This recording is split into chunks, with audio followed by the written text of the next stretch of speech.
Constructive learning approach. Aarav को बल और गति यानी फोर्स और मोशन समझ नहीं आ रही थी। टीचर ने उसे एक छोटी गाड़ी और ढलान दी और कहा खुद करके दे। आरव ने देखा, किया, सीखा।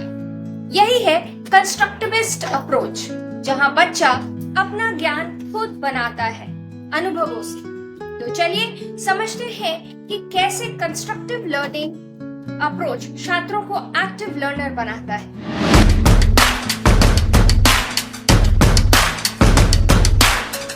रचनात्मक सीखना यानी कंस्ट्रक्टिव लर्निंग भी एक ऐसा ही कॉन्सेप्ट है।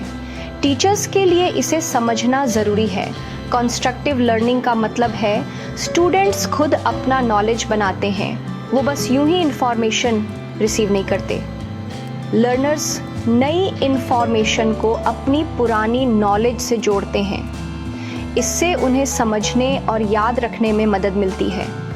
रचनात्मक सीखना एक्टिव लर्निंग के बारे में है, रट्टा मारने के बारे में नहीं। ये समझ पर फोकस करता है, सिर्फ फैक्ट्स याद करने पर नहीं। कंस्ट्रक्टिव लर्निंग में टीचर एक गाइड की तरह होता है।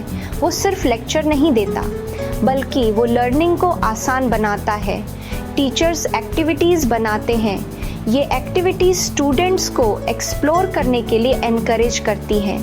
स्टूडेंट्स सवाल पूछते हैं, वो खुद जवाब ढूंढते हैं। टीचर्स स्टूडेंट्स को कनेक्शन बनाने में मदद करते हैं। इससे स्टूडेंट्स को मटेरियल को गहराई से समझने में मदद मिलती है। एक्टिव लर्निंग कंस्ट्रक्टिव लर्निंग में बहुत ज़रूरी है। स्टूडेंट्स कुछ करते हैं, वो सिर्फ सुनते नहीं हैं। एक्टिव लर्निंग के उदाहरण हैं डिस्कशन और प्रोजेक्ट्स, एक्सपेरिमेंट्स और प्रॉब्लम सॉल्विंग भी अच्छे उदाहरण हैं। पहले से जो ज्ञान है यानी प्रायर नॉलेज, वो भी ज़रूरी है। ये वो है जो स्टूडेंट्स पहले से जानते हैं। टीचर्स नई इंफॉर्मेशन को प्रायर नॉलेज से जोड़ते हैं। इससे लर्निंग और भी मीनिंगफुल हो जाती है। स्टूडेंट्स नए आइडियाज़ को उससे रिलेट कर सकते हैं जो वो पहले से समझते हैं। Section 4 social interaction and problem solving. Social interaction रचनात्मक सीखने में बहुत ज़रूरी है। स्टूडेंट्स एक दूसरे से सीखते हैं, वो आइडियाज़ पर बात करते हैं, वो अपनी समझदारी शेयर करते हैं। ग्रुप वर्क और कोलैबोरेशन को बढ़ावा दिया जाता है। इससे स्टूडेंट्स सोशल स्किल्स डेवलप करते हैं। यह उनकी लर्निंग को भी बेहतर बनाता है। प्रॉब्लम सॉल्विंग भी एक और ज़रूरी पहलू है। स्टूडेंट्स प्रॉब्लम्स सॉल्व करके सीखते हैं। वो अपने नॉलेज और स्किल्स का इस्तेमाल करते हैं। वो चैलेंजेस का हल ढूंढते हैं। इससे उन्हें क्रिटिकल थिंकिंग स्किल्स डेवलप करने में मदद मिलती है। सेक्शन 5 रचनात्मक सीखना कैसे लागू करें।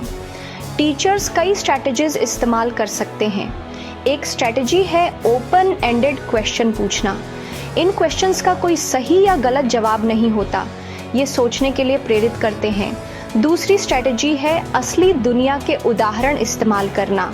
इससे लर्निंग प्रैक्टिकल बनती है। स्टूडेंट्स देख सकते हैं कि इन्फॉर्मेशन कैसे काम की है। टीचर्स रिफ्लेक्शन के लिए भी मौके दे सकते हैं। स्टूडेंट्स सोचते हैं कि उन्होंने क्या सीखा है। वो खुद से सवाल पूछते हैं, वो कनेक्शन बनाते हैं। रचनात्मक सीखना एक पावरफुल अप्रोच है। यह स्टूडेंट्स को एक्टिव लर्नर्स बनने में मदद करता है। वो लाइफ लॉन्ग लर्नर्स बनते हैं। यह अप्रोच स्टूडेंट्स को 21वीं सदी में कामयाब होने में मदद करता है।